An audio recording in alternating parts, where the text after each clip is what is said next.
Wyndham Clark won the U.S. Open. He raised his arms, but almost no one clapped. That silence should have felt strange. He had just won one of golf's biggest trophies, the kind of moment players dream about their entire careers. Instead, the crowd stayed quiet. Some fans even smiled when his putts missed. Somewhere in that silence was a story most viewers watching at home didn't fully understand yet. This wasn't a normal celebration. Something happened this week that turned Clark's biggest win into golf's strangest moment. And it started long before Sunday's final putt ever dropped. 6 shots. That's the lead Clark carried into the final round. The biggest 54-hole lead at a U.S. Open in over a decade. Only one player in the modern era had ever taken a bigger cushion into a Sunday, and that was more than 15 years ago. On paper, the tournament looked finished before it even began. But golf doesn't work on paper, and within 5 holes, that 6-shot cushion was almost gone. Bogey followed bogey. A missed par putt sent murmurs across the course. Fans who had come expecting a coronation suddenly leaned forward in their seats, sensing something rare unfolding in real time. The golfer who looked untouchable on Saturday suddenly looked shaky, even rattled, under Sunday pressure. Every mistake seemed to feed the next one, the kind of pattern that makes broadcasters go quiet and crowds start whispering. It happened fast, too. Less than 90 minutes after Clark teed off with that huge cushion, most of it had already disappeared. That's how quickly a comfortable Sunday can turn into a nervous one. 1 hour. That's all it took for a tournament that looked decided to feel completely wide open again. What made it even harder to watch was how Clark had built that lead in the first place. The course had turned brutal by the second round. 2 of the biggest names in golf missed the cut entirely that week, unable to survive a setup that punished the smallest mistake. Almost everyone else in the field watched their scores climb. Clark somehow kept his together. Not with fireworks, but with gritty par saves on hole after hole, the unglamorous kind of golf that wins majors but never gets remembered the same way a birdie does. That patience was the entire foundation of his lead. And on Sunday, it looked like it might crumble in a single hour. Behind him, Sam Burns smelled blood. Every mistake Clark made, Burns answered with a birdie of his own. The gap that once felt impossible to close shrank hole by hole, until only a single shot separated the 2 men. What had looked like a formality 20 minutes earlier suddenly felt like a real contest, maybe even a real collapse in the making. It became one of the roughest closing rounds a U.S. Open champion had posted in over 15 years, matched only by a similarly shaky finish at Pebble Beach back in 2010. Most winners protect a big lead with steady, forgettable golf, the kind nobody remembers a week later. Clark did the opposite. Every hole carried tension. Every shot felt like it could be the one that changed everything. There was history riding on this too, even before the collapse began. Clark became only the 9th player ever to win a U.S. Open wire-to-wire, leading from the first round all the way through the last. It's a rare enough feat that most golf fans can't name more than a couple of the others off the top of their head.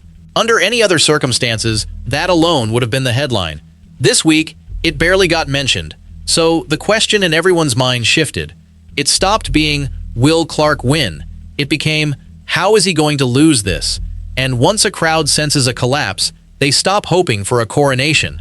They start hoping for a different ending entirely. This crowd already had one in mind, because Clark wasn't playing alone that day. Scottie Scheffler was in his group, the best player in the world, chasing something no golfer had completed in years, the career Grand Slam. Win this tournament, and Scheffler would join a list of legends whose names get spoken in hushed, reverent tones for decades.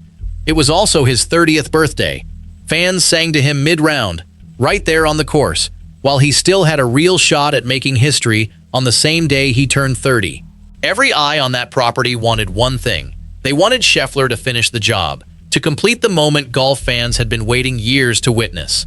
Clark wasn't just an opponent that day. He was standing directly between the crowd and the story they had shown up hoping to see unfold in front of them. Scheffler had his own struggles that day, never quite able to string together the kind of round his chase for history demanded.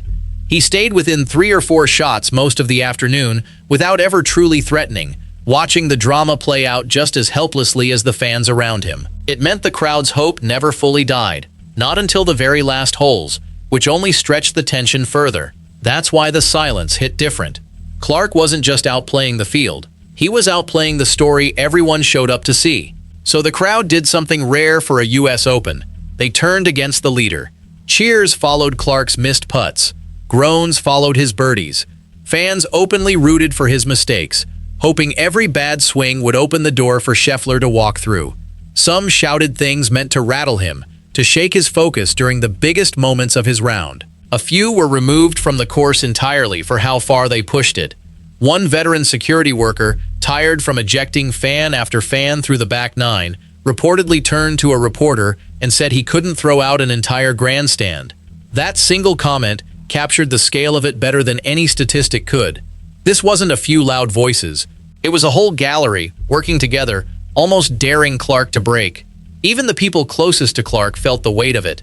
Someone in his own circle, watching from inside the ropes, found the hostility so hard to sit through that she stepped away from the course for several minutes just to clear her head, then came back to finish watching. If the people who loved him needed a break from the noise, imagine what it took for Clark himself to stand in the middle of it and still hit a golf ball straight. Clark felt every bit of it. Walking up the fairway with a slim lead, he didn't hear cheers meant for him. He heard a stadium waiting for someone else to win, holding its breath for a different outcome. Afterward, he put it simply, "Man, they definitely didn't want me to win." Not a complaint, just a fact he had to play through, hole after hole, with thousands of people quietly hoping he'd fall apart in front of them. Imagine chasing the biggest win of your career while the crowd around you is rooting for your downfall.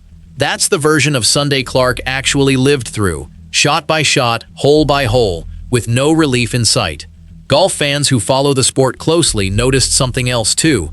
This same crowd had shown that same intensity before, just months earlier, when American fans turned hostile toward European players on their own soil during one of golf's biggest team events. Turning that same energy on an American major champion, on home turf, in his own country, was almost unheard of. It told Clark exactly how far his reputation had traveled.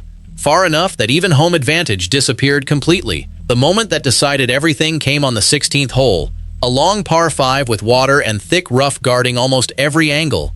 Clark's tee shot drifted left into deep grass, the kind of miss that usually costs a shot, sometimes two. He had to lay up short, then hit a delicate approach just to reach the putting surface at all. What followed was the shot fans still talk about. A long birdie putt that tracked across the green and dropped into the center of the cup. It stretched his lead back to 2 shots with only 2 holes left to survive. Even that moment barely stirred the crowd. A putt that would have brought most galleries to their feet drew only scattered, muted applause. Then came the 17th. And with it, one more scare. Clark 3-putted from the front of the green, handing back a shot and cutting his cushion down again, just when it looked safe. Burns wasn't done either. He answered with a birdie of his own to stay within a shot, then had one more chance to tie it on the final hole, a putt that slid just past the edge of the cup. He finished 1 shot behind, a heartbreaking margin for a player who had clawed back from 5 shots down earlier in the round.